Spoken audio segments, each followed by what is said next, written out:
Des champs détrempés, des cultures en souffrance. Dans le sud de la Vienne, en un mois, il est tombé 150 mm d'eau au mètre carré.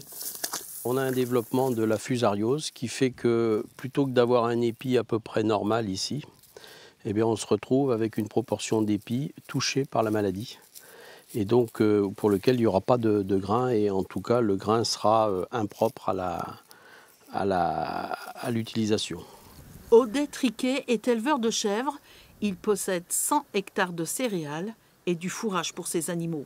Les fourrages pour les animaux sont largement impactés aussi. On va récolter des fourrages de très mauvaise qualité.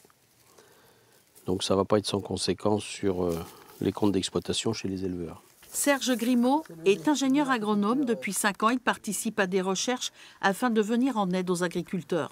La solution, c'est de ne prendre que les variétés qui ont de bonnes notes à l'inscription, qui sont tolérantes aux maladies. Parce que ça, c'est un gage et de qualité, et d'économie, et de tranquillité pour les exploitants. Et dans le catalogue français, il y a le choix. Toutes les céréales sont touchées, même le colza.